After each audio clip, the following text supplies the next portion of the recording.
Assalamu-Alaikum, Uncle. Walaikum Assalam, Abu. Uncle, I need your help. I need to know about a Sahaba named Noaman ibn Muqqarin radiallahu anha. I was searching in this book and I couldn't find anything. Inshallah, I'll tell you the story of Nu'man ibn Muq'rin radiallahu ta'ala anhu today. Now listen carefully. Story of Nu'man bin Muq'rin radiallahu ta'ala anhu. Nu'man bin Muq'rin radiallahu ta'ala anhu was one of the companions of the Prophet Muhammad sallallahu alaihi wasallam. He was a member of the Al-Muzaynah tribe that lived in the outskirts of Yathrib. He was first among those who embraced Islam on the invitation of Prophet Muhammad sallallahu alaihi wasallam. He was the son of Ubayd bin Aus, an Ansar of Medina. Ubayd bin Aus participated in the Battle of Badr when he captured 4 men and tied them in one chain. For this act of binding, the Prophet Muhammad sallallahu alaihi wasallam nicknamed him Muq'rin, the binder. Nu'man bin Muq'rin radiallahu ta'ala anhu heard about the Prophet Muhammad sallallahu alaihi wasallam and was very much impressed with his ideologies. Nu'man bin Muq'rin radiallahu ta'ala anhu was the chief of their tribe and he was very influential. One evening, while he was sitting among the elders and other members of the tribe, he addressed them, "O my people, we have learnt only good about the Prophet Muhammad sallallahu alaihi wasallam, and of his mission we have heard nothing but mercy, kindness and justice. What's wrong with us? Why do we stay inert while everyone else is following him? As for myself, I have made up my mind to leave early in the morning to join him. Whoever of you wishes to go with me, let him get ready." Nu'man bin Muq'rin radiallahu ta'ala anhu must have been a great chieftain. His words had a wonderful effect on his people. The following morning, Nu'man bin Muq'rin radiallahu ta'ala anhu's 10 brothers and 400 horsemen of the Al-Muzaynah were all ready and prepared to go with him to Yathrib to meet the Prophet Muhammad sallallahu alaihi wasallam and convert into Islam. He felt embarrassed to go to the Prophet sallallahu alaihi wasallam, who was such a great person, without carrying any presents for him. There was not much he could carry anyway.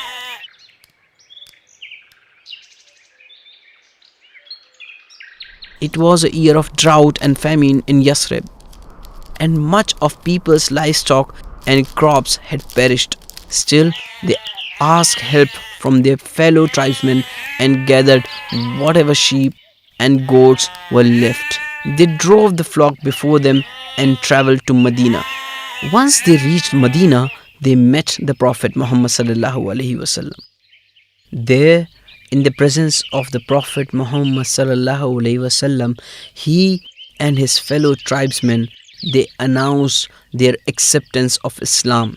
They started to follow the path of Prophet Muhammad sallallahu alaihi wasallam and kept the Holy Quran close to their heart. The whole of Medina celebrated with excitement when Nu'man bin Muq'rin radiallahu ta'ala anhu and his companions arrived. Never before had a single family with all 11 brothers accepting Islam at the same time, along with other 400 men. The Prophet ﷺ was glad and rejoiced greatly. The sincerity of his effort was accepted and commended by Allah. Nu'man bin Muq'rin radiallahu ta'ala anhu lived under the guidance of the Prophet Muhammad ﷺ and participated in all the campaigns with total dedication. Nu'man bin Muq'rin radiallahu ta'ala anhu and his brothers were great soldiers too. Prior to the battle of Qadisiyah, which delivered Iran to the Islamic fold, a delegation of the Islamic government was sent to the Emperor of Iran to invite him to Islam. He appointed Nu'man bin Muq'rin radiallahu ta'ala anhu as the leader to act as the chief spokesman of the Islamic government. When they arrived at the palace, Nu'man bin Muq'rin asked the emperor to surrender himself to Allah. The plain speak by Noaman ibn Muqqarin radiallahu ta'ala anhu infuriated the Iranian emperor. He was angry and said, I would have dealt sternly with you had I not been bound by the international convention to respect the rights of the ambassadors. He then ordered his men expel the delegation out of the boundaries of the Iranian Sultanate. He then ordered that a bag of soil be tied around their necks. Emperor also warned them against the war and said he would bury them and their leader in the trenches of Qadisiyah if they ever thought of war. They took the bag of soil to the commander-in-chief, Sa'd bin Abi Waqqas, and said to him, accept our congratulations for the victory. The enemy has voluntarily surrendered his territory to us.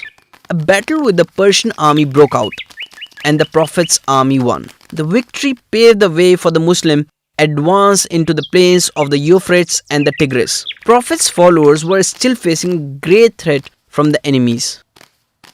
Once, Umar radiallahu ta'ala anhu received news of a massive Persian mobilization of about 150,000 warriors marching to attack them.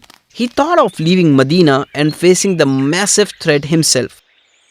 But he was advised against this by prominent leaders in Medina. They suggested instead that he should appoint a military commander to confront this grave situation. Umar radiallahu ta'ala anhu appointed Nu'man ibn Muq'rin radiallahu ta'ala anhu as the commander of the Prophet's army. Before the battle, they all gathered together and prayed. He gave instructions to his men regarding the tactics they needed to follow during the battle. The prayer gave them a new confidence. They were now confident of winning this battle. He then prayed, may God grant victory to our people.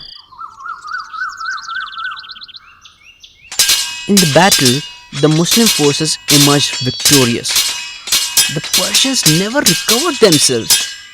The Islamic historians have called this the victory of victories. Everyone was searching for Noaman ibn Muqqarin radiallahu ta'ala anhu to congratulate him for the victory. Unfortunately, Noaman ibn Muqqarin radiallahu ta'ala anhu received a mortal blow during the battle.